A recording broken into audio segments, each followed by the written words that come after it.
السلام علیکم ورحمۃ اللہ وبرکاتہ۔ تمام دوستوں کا میں ویلکم کرتی ہوں۔ آج میں حاضر ہوں جماعت ہفتم سبق نمبر 2 کے ساتھ۔ آج ہم نعت پڑھیں گے اور اس کی تشریح کریں گے۔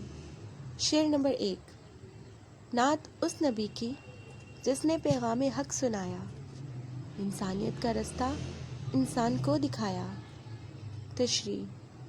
شاعر کہتا ہے کہ میں اس نبی صلی اللہ علیہ وآلہ وسلم کی نعت لکھ رہا ہوں جنہوں نے لوگوں کو اللہ تعالیٰ کا سچا پیغام سنایا۔ آپ نے بھٹکے ہوئے انسانوں کو انسانیت کا راستہ دکھایا۔ آپ سے پہلے انسان گمراہی میں پڑے ہوئے تھے، آپ نے انہیں توحید کا راستہ دکھایا۔ شعر نمبر 2۔ دنیا سنوارنے کے سمجھائے سب طریقے، عقبیٰ ہو جس سے بہتر وہ راز بھی بتایا۔ عقبیٰ آخرت کی زندگی کو کہتے ہیں۔ تشریح۔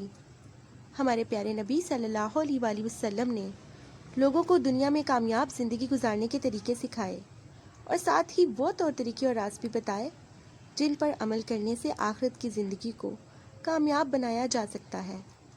اس طرح آپ صلی اللہ علیہ وآلہ وسلم نے دین و دنیا کی کامیابی کے راز کھول کر بیان فرما دیے ہیں۔ شعر نمبر 3۔ نور اس کا سب سے پہلے پیدا کیا خدا نے، بزم جہاں میں لیکن آخر میں سب سے آیا۔ بزم جہاں دنیا کی محفل۔ تشریح۔ اللہ تعالیٰ نے دنیا پیدا کرنے سے پہلے حضور اکرم صلی اللہ علیہ وآلہ وسلم کے نور کو پیدا فرمایا، اس کے بعد دنیا بنائی۔ اللہ تعالیٰ نے انسانوں کی ہدایت کے لیے مختلف پیغمبر زمانے میں بھیجے، آپ کو اپنا آخری نبی بنا کر بھیجا۔ آپ خاتم النبیین ہیں، آپ دنیا میں آخری نبی بن کر آئے ہیں، لیکن آپ کی شان یہ ہے کہ آپ کا نور سب سے پہلے پیدا فرمایا گیا۔ سبحان اللہ۔ شعر نمبر 4۔ ہر موڑ پر جلائی شمع ہدایت اس نے، جو رستہ تھا سیدھا ایک ایک کو بتایا۔ شمع ہدایت، ہدایت کی روشنی۔ تشریح۔ حضور اکرم صلی اللہ علیہ وآلہ وسلم نے لوگوں کو حق کا راستہ دکھانے کے لیے ہر قدم پر ان کی رہنمائی کی۔ آپ صلی اللہ علیہ وآلہ وسلم نے انسانوں کو کفر اور گمراہی کے اندھیروں سے نکالا، انہیں ہدایت کی روشنی دکھائی۔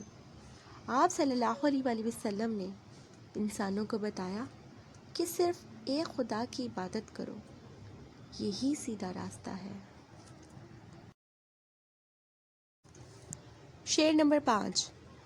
ہر آدمی پہ کھولا محنت کا راز اس نے، جو سو رہے تھے غافل آ کر انہیں جگایا۔ تشریح۔ حضور پاک صلی اللہ علیہ وآلہ وسلم نے لوگوں کو محنت کی عظمت کا راز بتایا۔ آپ صلی اللہ علیہ وآلہ وسلم نے انہیں محنت کرنے کی طرف متوجہ کیا۔ آپ صلی اللہ علیہ وآلہ وسلم کا ارشاد ہے، محنت کرنے والا اللہ کا دوست ہے۔ آپ صلی اللہ علیہ وآلہ وسلم نے غفلت کی نیند سونے والوں کو خواب غفلت سے جگایا۔ آپ صلی اللہ علیہ وآلہ وسلم نے ان پر واضح کیا کہ دنیا غفلت اور عیش و عشرت کی جگہ نہیں ہے، یہ عمل اور محنت کی جگہ ہے۔ زندگی کا مقصد اللہ تعالیٰ کی عبادت کرنا ہے، اور یہی مقصد ہم سب کی زندگی کا مقصد ہے، اور ہمیں یہ مقصد اپنی زندگی میں اپنانا ہوگا۔ شعلے بھڑک رہے تھے دنیا میں کفر و شر کے، انسان کو اس نے آ کر اس آگ سے بچایا۔ تشریح۔ حضور اکرم صلی اللہ علیہ وآلہ وسلم کی تشریف آوری سے پہلے انسان کفر، شرک اور لڑائی جھگڑوں میں پڑے ہوئے تھے۔ وہ بتوں کی پوجا کرتے اور شرک کی آگ میں جل رہے تھے۔ آپ صلی اللہ علیہ وآلہ وسلم نے صدیوں سے خون کے پیاسے انسانوں کو بھائی بھائی بنا دیا۔ شعر نمبر 7۔ پھیلی جہاں میں ہر سو توحید کی شعائیں، مشرق بھی جگمگایا مغرب بھی جگمگایا۔ توحید، اللہ تعالیٰ کو ایک ماننا۔ تشریح۔ آپ صلی اللہ علیہ وآلہ وسلم کی آمد سے پہلے لوگ بتوں کو پوجتے تھے، ہر گھر کا الگ بت تھا، لوگ گمراہی میں پڑے ہوئے تھے۔ آپ صلی اللہ علیہ وآلہ وسلم نے لوگوں کو ایک خدا کی عبادت کرنے کا راستہ دکھایا۔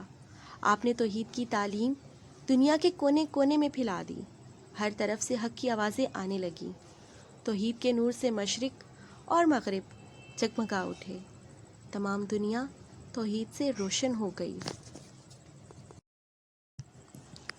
شعر نمبر 8۔ بھولی ہوئی تھی دنیا اپنے خدا کو محشر، خالق کے در پہ اس نے مخلوق کو جھکایا۔ تشریح۔ انسان گمراہی میں ڈوبے ہوئے تھے، لوگ اللہ تعالیٰ کو بھول کر بتوں کی پوجا کر رہے تھے، انہوں نے خالق کو چھوڑ کر مخلوق کو اپنا حاجت روا بنا لیا تھا۔ آقا نامدار صلی اللہ علیہ وآلہ وسلم نے بھولے بھٹکے انسانوں کو خدا کے در پر جمع کیا، انہیں بتایا کہ ان کا حاجت روا اللہ تعالیٰ ہے، ان کی حاجت کو پورا کرنے والا اللہ تعالیٰ ہے، اسی کے در پر جھکنے کا حکم دیا گیا ہے۔ اب اس سے آگے MCQs مشقی سوالات کے جوابات موجود ہیں۔ امید کرتی ہوں آپ کو یہ ویڈیو پسند آئے گی، تو اپنا فیڈ بیک ضرور دیجیے گا، اپنی دعاؤں میں یاد رکھیے گا۔ اللہ حافظ۔